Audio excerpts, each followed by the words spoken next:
Shelagh McLeod, congratulations on making a very sweet film called Astronaut with Richard Thank you. Dreyfuss. You're very welcome. So, for my audience, who will be appropriate for them to see this kind of movie? Who do you believe the audience is for Astronaut? Well, I guess I'm going to say what I think you might be expecting me to say, which is everyone.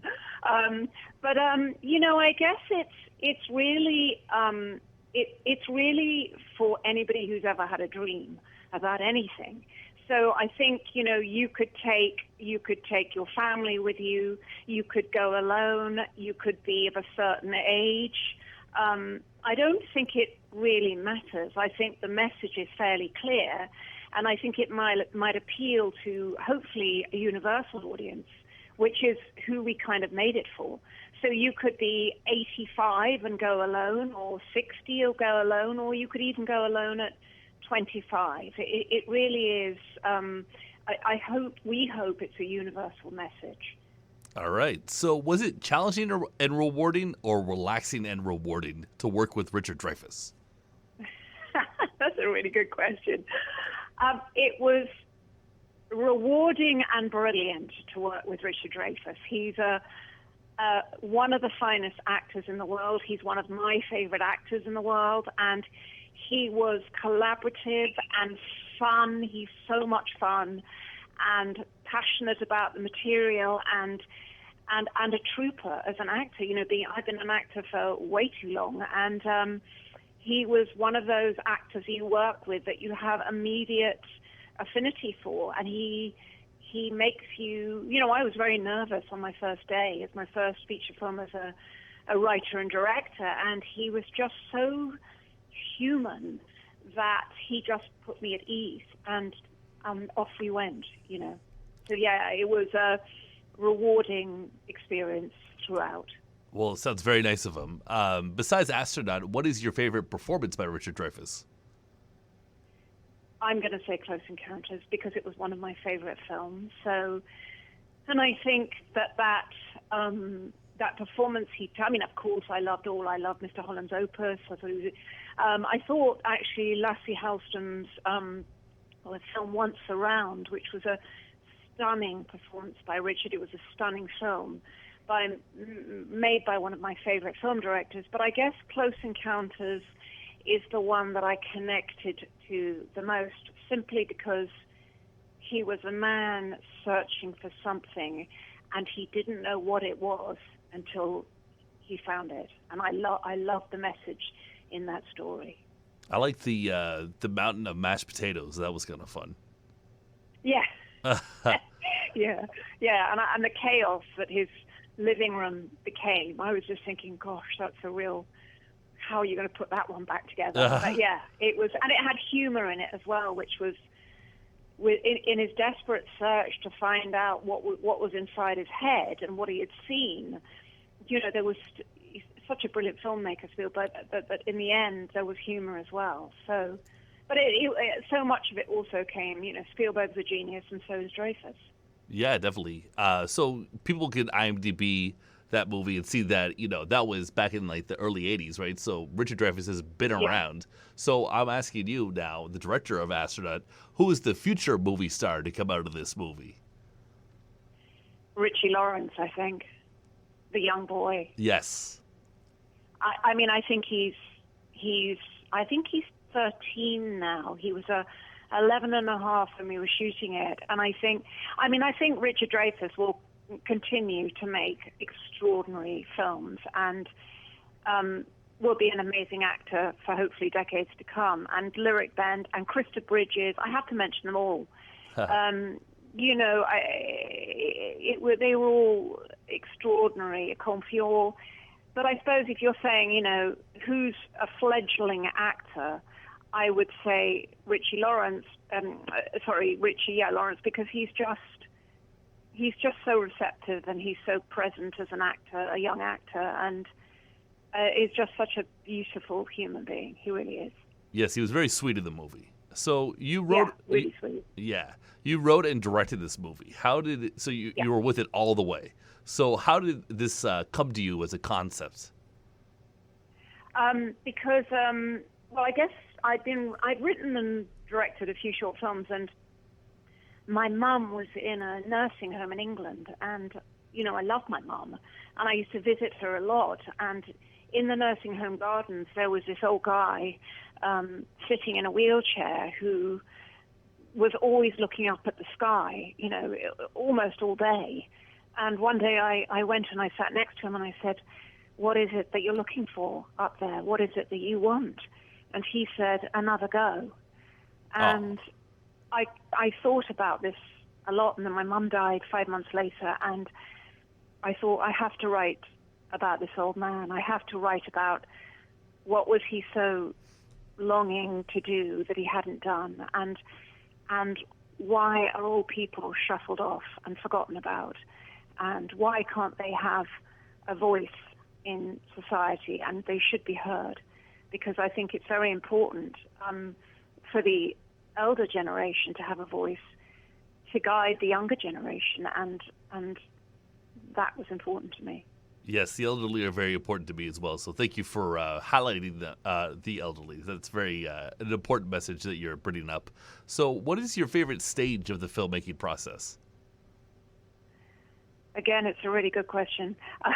Thanks. It's hard because there are so many great stages. I think my least favorite stage was the first day of filming because it's terrifying. And my most favorite stage of the actual production, the actual principal shooting, was about midway when I really started to enjoy it, and we all got into the flow of it, and it was just brilliant, and I didn't want it to end. And then I guess I really, really enjoy the post-production stage because you're sitting with a group of really talent. You've worked with a brilliant crew and cast, so I'm a very collaborative person, and I love working with people. I'm not, I'm not a one-man band. I am the product of many people's talent, and in post-production it's great because you can relax more. It's less, you're not watching the clock so much. You're sitting there and inventing with the editor, and then you're sitting there and inventing with the colorist and the post-production design, and I really like that. I really do enjoy it. So I think The Astronaut is a very sweet film without being sappy, and I was wondering, do you wish there were more films that showed the kindness of humanity rather than the darkness? Yeah, I mean, I knew when we were making this film and when I was writing it, I kept thinking, I'm a first-time feature film director, and I didn't want to make a dark, edgy movie that depicted end of life or old age in an incredibly negative way. And I'm not saying that films do that, but I just thought I wanted it to have an uplifting, gleeful tone to it, a spirit in it that, it's kind of what the hell, let's give this go, because I think it could be possible. I believe Stephen Hawkins went into space, and he was a very frail, ill man, but he still made it. And I just think that I would like to see more of those films, because I like to go to a movie sometimes to come out. I may, like anybody else, go and see a movie and I may be feeling a bit low or a bit down, and I like coming out of movies feeling, wow, things are okay, dreams can come true. It's fun, it's a fun experience. But I like all different types of movies, so yeah. Yeah, it's so appropriate to have Richard Dreyfuss, a Steven Spielberg alum, do that kind of movie. It would be like getting Jimmy Stewart to do the movie if in another era. So my next question is, do you enjoy going to film festivals such as the Fantasia International Film Festival? Well, I loved going to the Fantasia International Film Festival. It was so much fun, and they took such great care of us, and it was a bit like the Edinburgh International Film Festival. They just made it such a special event for us. We were all very excited about Fantasia and Edinburgh, and even Taormina, which we were in Sicily. But what's great is that all the volunteers were so brilliant with us and cheering us on, and all the hosts, and it became an even more special event because of their care of us. So yeah, it was fun. And the audience were brilliant too. They were just so supportive, and that was such a lovely feeling. Yeah, it's my second time doing Fantasia, and I just love the enthusiasm. Kind of led by Mitch Davis. Yeah, I know. Yeah. I was just blown away because I saw a movie in the evening before our premiere, and it was quite a late movie, and it was a sold-out house, and the audience participation was just so brilliant. Really fun. It was great, and for our film as well, they all stayed for the Q&A, and the Q&A went on for way much longer than anybody predicted, but it was a fantastic experience. Yeah, sometimes watching movies can be isolating, but to have like a big, scene like that, it's fantastic. So Yeah. I totally think that movies, the history of film would have, it is rich, but it would have been richer if more women had been writing and directing, allowed to write and direct features such as Astronaut. So what do you tell young women who want to be in your position right now?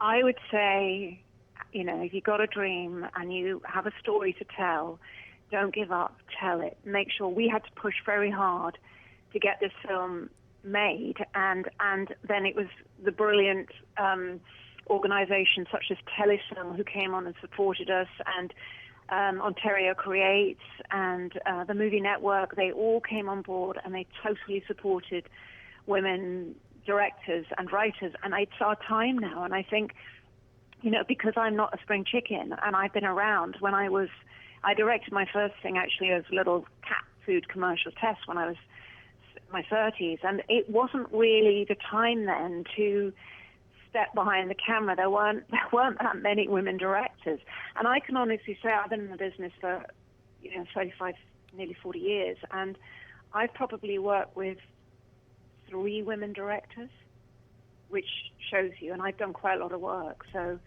I did a series for years, and I think there was 1 female director out of all the male directors. So I'd say keep going, push. It's time for women to get behind the camera and make some stories that have a female gaze as well as men. Male directors are great too. I'm not knocking them, but it's just it's a very exciting time for women right now. Absolutely. So Shelagh McLeod, thank you very much for your time. May you please tell me what you've got planned for the future? Yeah, it's been a pleasure to be on your show. I've just started work on my next project, which is called Nexus, and it's a female protagonist in her mid-40s, and she's an astronaut, and she has an encounter in space, and she returns from space to her family and her work, and something's happened to her. And that's all I'll say on it. But it's a slightly darker piece, but it has a very spiritual vibe going through it, and it's a big long look at who we are, and what we want, really. All right. Well, thank you so much for your time. Thank you so much for having me on the show.